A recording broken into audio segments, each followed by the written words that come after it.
Permettez-moi tout d'abord de vous remercier infiniment, tout d'abord de m'avoir invité pour participer modestement à ce débat et de vous adresser mes sincères félicitations pour l'organisation de ce séminaire au long de ces journées et dire à quel point effectivement ces débats, l'ensemble des débats qui sont prévus au cours des journées prochaines nous interpellent et nous intéressent, surtout qu'on est à la deuxième année de démarrage d'un chantier sociétal dont vous avez parlé, et que, effectivement, l'intelligence collective qui a été suscitée ou citée au niveau des mots d'introduction, aujourd'hui, nous interpelle à consolider sur les réussites, mais aussi éviter tous les risques et qui risquent d'entraver le bon déploiement de cette réforme. Tout d'abord, permettez-moi j'ai eu la chance ou le plaisir de vivre au long de ces 2 décennies, donc la construction qui a été faite et menée par une politique clairvoyante de Sa Majesté le Roi, que Dieu l'assiste, et donc de dire que aujourd'hui la généralisation, la réforme de la protection sociale est un élément certes fondamental, essentiel, significatif, révolutionnaire, mais qui s'inscrit dans une construction qui a démarré depuis le début de règne, avec évidemment l'installation, la mise en place d'un certain nombre de réformes successives et qui, à la limite, étaient toujours guidées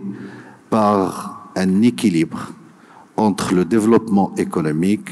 et le développement social. Ainsi, on a assisté donc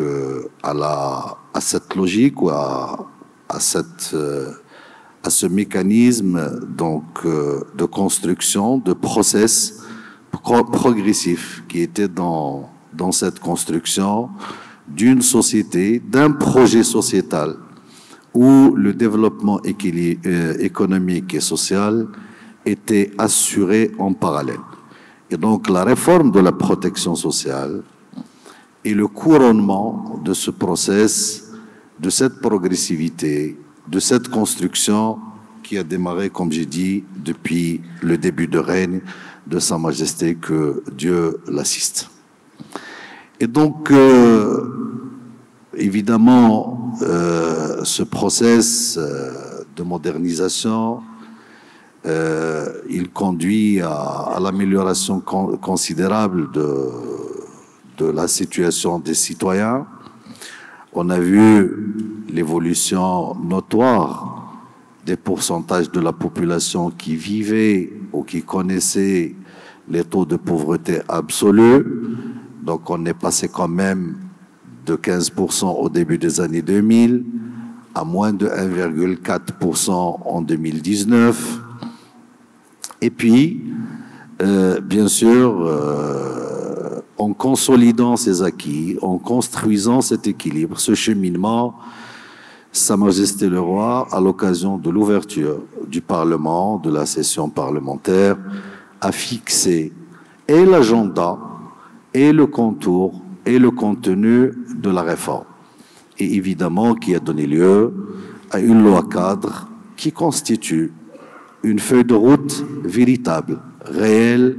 dans cette construction. Le coût, puisqu'on a parlé des finances, leur importance dans le process, et on doit considérer effectivement que c'est de l'investissement dans l'être humain, dans le développement économique et social du pays, et que ce sont des points de croissance qu'on va récupérer. Aujourd'hui, le coût global estimé de la réforme de la protection sociale, il est de 51 milliards, 14 milliards destinés à la généralisation de l'AMO, de l'assurance maladie obligatoire, plus de 19 milliards destinés aux allocations familiales, et puis, bien sûr, l'élargissement des bénéficiaires d'un système de pension ou de retraite L'appellation importe peu. L'essentiel, c'est de permettre à des gens actifs qui ont exercé un métier, une activité pendant longtemps, d'avoir une pension minimale à la sortie et à l'aval.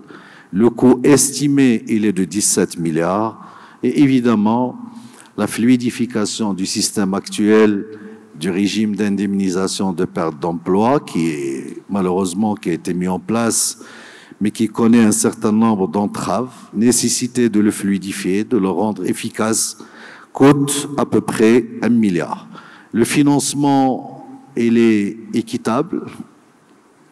donc c'est une contribution d'à peu près 50% à ce montant. Toujours, il faut retenir les 51 milliards à travers les contributions, les régimes contributifs, et évidemment, plus de 26 milliards qui, logiquement, devaient provenir du budget de l'État.